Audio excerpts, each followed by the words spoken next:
اعوذ باللہ من الشیطان الرجیم بسم اللہ الرحمن الرحیم مولا صلی وسلم دائما ابدا علی حبیبک خیر الخلق کلہم۔ انتہائی واجب الاحترام محترم خواتین و حضرات، تاجدار کائنات رؤوف الرحیم صلی اللہ علیہ وآلہ وسلم کی مبارک سیرت طیبہ آپ کے سامنے نجمن نجمن تھوڑی تھوڑی عرض کرنے کی سعادت حاصل ہو رہی ہے۔ محترم خواتین و حضرات، قبیلہ بنو قریظہ یہود کا قبیلہ تھا، قبیلہ بنو نذیر یہ بھی یہود کا قبیلہ تھا۔ ان کے انجام کو پہنچنے کے بعد مسلمانوں کو تھوڑا سکون ہوا، لیکن ابھی بھی یہود اور دیگر کچھ مشرکین اور دشمنان اسلام تھے کہ جنہوں نے صبح و شام مسلمانوں اور بانی اسلام کے خلاف پروپیگنڈا کرنا جو ہے وہ اپنی زندگی کا عظیم مقصد سمجھا ہوا تھا۔ انہی میں سے ایک کعب بن اشرف یہودی تھا جسے قبیلہ اوس کے بہادر نوجوانوں نے واصل جہنم کر دیا۔ اوس اور خزرج یہ دو مدینہ المنورہ کے وہ قبیلے تھے کہ حضور کی یہاں آمد سے پہلے آپس میں دشمن تھے، لیکن جب رسالت مآب صلی اللہ علیہ وسلم مدینہ المنورہ میں تشریف لائے، آقا کریم علیہ الصلوۃ والتسلیم کی برکت سے حضور علیہ الصلوۃ والسلام کی حکمت عملی کے پیش نظر اوس اور خزرج جو تھے یہ آپس میں شیر و شکر ہو گئے، آپس میں محبت کرنے لگ پڑے۔ چنانچہ اوس اور خزرج اب دونوں کی یہ خواہش ہوتی کہ ہم نیکیوں کے اندر مسابقت کر جائیں، یعنی نیکیوں کے اندر ہم آگے نکل جائیں، اور ان کی نگاہوں کا مرکز اور محور جو ہے وہ منزل جو ہے وہ رسالت مآب صلی اللہ علیہ وسلم کی ذات گرامی تھی۔ چنانچہ جب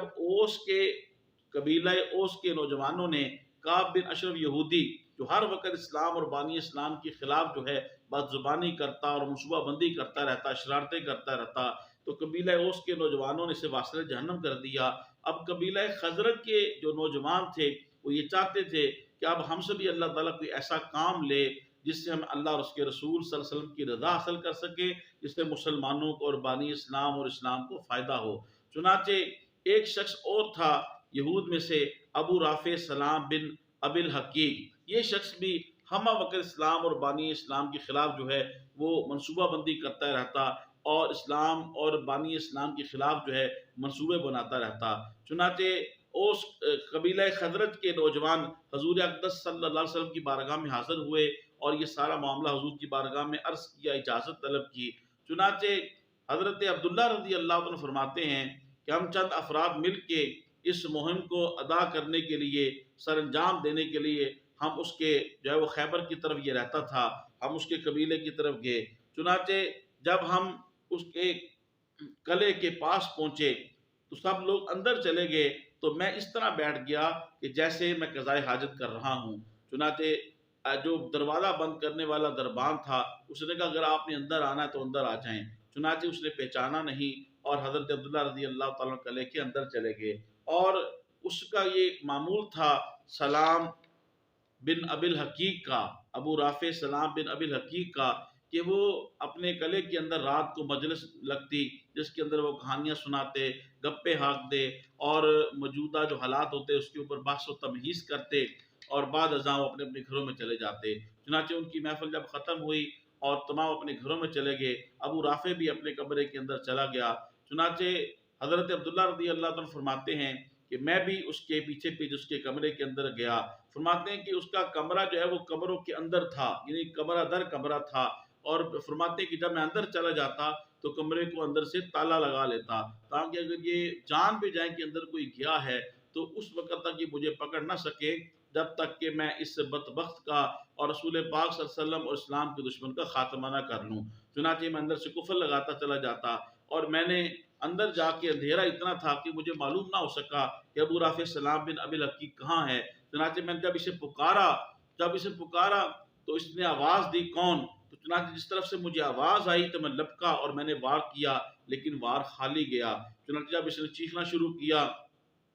تو میں تھوڑی دیر کے بعد کمرے سے باہر نکل کے دوبارہ کمرے کے اندر آواز بدل کے آیا۔ حضرت عبداللہ فرماتے ہیں اور میں نے اس کا دربان، اس کا چوکیدار بن کے پوچھا کہ کون تھا، تاکہ مجھے پتہ چلے یہ کہاں پہ کھڑا ہوا ہے۔ چنانچہ ابو رافع سلام بن ابی الحقیق نے کہا کہ تمہیں معلوم نہیں کہ مجھ پہ ابھی کسی نے وار کیا ہے؟ چنانچہ جب اس نے آواز دی اور جب یہ اس نے آواز لگائی تو حضرت عبداللہ کو معلوم ہوا کہ ابو رافع تو یہاں کھڑا ہے، تو تو اس کے پیٹ کے اندر پھر ایسا وار کیا تلوار کا جس سے وہ واصل جہنم ہو گیا۔ اور پھر آپ تیزی کے ساتھ کفل اور تالے کھولتے ہوئے آپ سیڑھیاں نیچے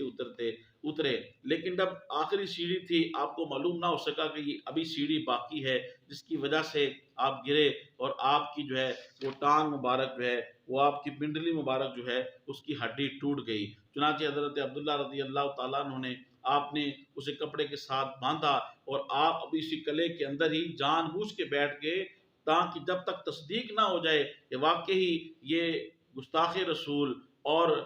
اسلام اور بانی اسلام کے خلاف سازشیں کرنے والا، جب تک اس کی موت کی تصدیق نہ ہو جائے اس وقت تک میں قلعے سے باہر نہ آؤں گا۔ چنانچہ فرماتے ہیں کہ جب صبح ہوئی اور مرغ نے اذان دی تو فوراً قلعے کے اندر کسی نے اعلان کیا کہ ابو رافع جو ہے یہ واصل جہنم ہو گیا ہے، یعنی مر گیا ہے اور اس کی موت واقع ہو گئی ہے۔ فرماتے جب مجھے اس موت کی تصدیق ہوئی تو فوراً میں پھر گلے سے باہر نکلا اور پھر میں نے آ کے اپنے دوستوں کو بھی اور آقا کریم علیہ السلام کی بارگاہ کے اندر اس گستاخ رسول کے انجام کو بتایا ہے۔ بتلا دو یہ گستاخ دی کو، بتلا دو یہ گستاخ دی کو، غیرت مسلم زندہ ہے، دین پہ مر مٹنے کا جذبہ کل بھی تھا اور آج بھی ہے۔ محترم خواتین و حضرات، اسی طرح خالد بن سفیان ابن نبی الحزلی، یہ بھی ایک بدبخت شخص تھا جو ہر وقت اسلام اور بانی اسلام کے خلاف جو ہے وہ منصوبہ بندی کرتا رہتا تھا۔ یہ خالد بن سفیان ابن نبی الحزلی، یعنی خالد حزلی سے کہتے ہیں، یہ شخص جو تھا یہ باقاعدہ منصوبہ بندی کر رہا تھا مسلمانوں کے اوپر حملہ کرنے کے لیے۔ چنانچہ جب رسالت میں آپ صلی اللہ علیہ وسلم کو پتہ چلا تو آقا کریم علیہ السلام نے خود حضرت عبداللہ ابن انیس رضی اللہ عنہ کو یاد فرمایا اور فرمایا کہ مجھے اطلاع ملی ہے کہ خالد حزلی جو ہے مسلمانوں اور اسلام کے خلاف جو ہے وہ ایک جمعیت کو اکٹھا کر رہا ہے اور لوگوں کو اکٹھا کر کے مسلمانوں کے اوپر حملہ کرنے کی جو منصوبہ بندی کر رہا ہے، اس کو کون اس کا واصل جہنم کرے گا، کون اس کا کام تمام کرے گا۔ چنانچہ حضرت عبداللہ ابن انیس رضی اللہ تعالی عنہ آپ جو ہے اس نیک مقصد کے لیے آپ نکلتے ہیں۔ چنانچہ حضرت عبداللہ ابن انیس رضی اللہ تعالی عنہ آپ اس کے پاس جاتے ہیں۔ جب یہ شخص جو تھا خالد بن سفیان ابن نبی الحزلی، اس نے حضرت عبداللہ ابن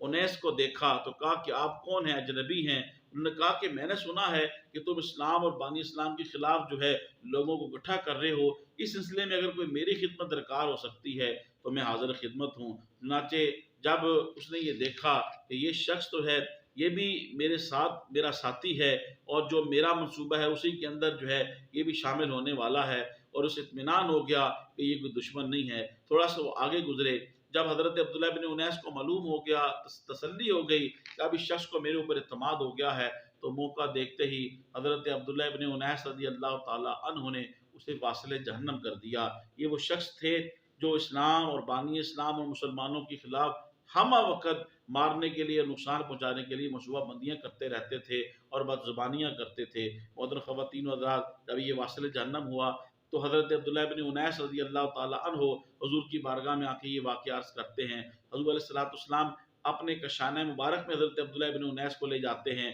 اور اپنا ایک عصا مبارک جو ہے وہ حضرت عبداللہ بن انیس کو دے دیتے ہیں اور فرماتے اسے اپنے پاس رکھنا۔ حضرت عبداللہ بن انیس سرکار سے یہ تحفہ لے کے جب باہر آتے ہیں تو دیگر صحابہ پوچھتے ہیں یہ بھی تو حضور سے عرض کرو کہ یہ کیوں دیا ہے۔ چنانچہ حضرت عبداللہ ابن انیس رضی اللہ تعالیٰ حضور کی خدمت میں آ کے عرض کیا تو حضور نے ارشاد فرمایا یہ اس لیے ہے قیامت کے دن یہ تمہارے اور میرے درمیان جو ہے وہ نشانی ہوگی۔ اللہ اکبر کبیرہ۔ اور پھر حضرت عبداللہ ابن انیس رضی اللہ تعالیٰ عنہ نے جب تک زندگی رہی اس عصے سے محبت کرتے رہے، اس کو اپنے پاس رکھا، اور بلکہ جب اس دنیا سے رخصت ہوئے تو وصیت فرمائی سرکار دو عالم صلی اللہ علیہ وسلم سے